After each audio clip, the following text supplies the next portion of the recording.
जय माता दी। आज मैं आपको सुनाने जा रही हूँ नवरात्रि में सुनी जाने वाली व्रत कथा।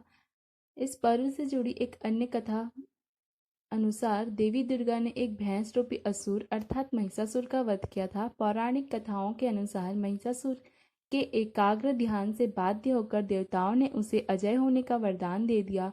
उसको वरदान देने के बाद देवताओं को चिंता हुई कि वह अपनी शक्ति का गलत प्रयोग करेगा और प्रत्याशित प्रतिफल स्वरूप महिषासुर ने नर्क का विस्तार स्वर्ग के द्वार तक कर दिया और उसके इस कृत्य को देख देवता विस्मय की स्थिति में आ गए। महिषासुर ने सूर्य, इंद्र, अग्नि, वायु, चंद्रमा, यम, वरुण और अन्य देवताओं के सभी अधिकार छीन लिए हैं और स्वयं स्वर्गलोक का मालिक बन बैठा। देवताओं को महिषासुर के प्रकोप से पृथ्वी पर विचरण करना पड़ रहा है। तब महिषासुर के इस दुस्साहस के क्रोधित होकर देवताओं ने देवी दुर्गा की रचना की। ऐसा माना जाता है कि देवी दुर्गा के निर्माण में सारे देवताओं का एक समान बल लगाया गया था। महिषासुर का नाश करने के लिए सभी देवताओं ने अपने अपने अस्त्र देवी दुर्गा को दिए थे और कहा जाता है कि इन देवताओं के सम्मिलित प्रयास से देवी दुर्गा और बलवान हो गई थी। इन 9 दिन देवी महिषासुर संग्राम हुआ और अंततः महिषासुर वध कर महिषासुर मर्दनी कहलाई। इन 9 दिनों नवरात्रि से जुड़ी हुई एक और पावन और पवित्र कथा है जिसे आपको अवश्य सुननी चाहिए। पलंका युद्ध में ब्रह्मा जी ने श्री राम से रावण वध के लिए चंडी देवी का पूजन कर देवी को प्रसन्न करने को कहा और बताए अनुसार चंडी पूजन और हवन हेतु दुर्लभ 108 नीलकमल की व्यवस्था की गई। वहीं दूसरी ओर रावण ने भी अमरता के लोभ से विजय कामना से चंडी पाठ प्रारंभ किया।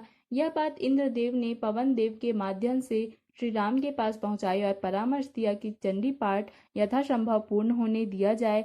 इधर हवन सामग्री में पूजा स्थल से एक नीलकमल रावण की मायावी शक्ति से गायब हो गया और राम का संकल्प टूटता सा नजर आने लगा।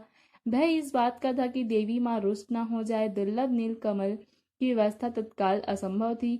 तब भगवान राम को सहज स्मरण हुआ कि मुझे लोग कमल नयन नव कंच लोचन कहते हैं, तो क्यों न संकल्प पूर्ति हेतु एक नेत्र अर्पित कर दिया जाए। और प्रभु राम जैसे ही तुरीण से एक बाण निकाल कर अपना नेत्र निकालने के लिए तैयार हुए, तब देवी ने प्रकट हो हाथ पकड़कर कहा, राम मैं प्रसन्न हूँ, और विजय श्री का आशीर्वाद दिया।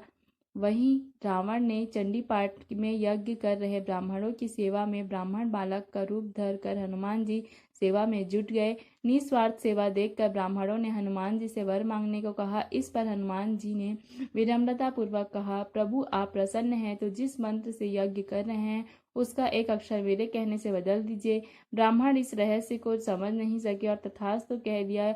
मंत्र में जया देवी भूर्ति हरिणी में ह के स्थान पर क उच्चारित करे, यही मेरी इच्छा है।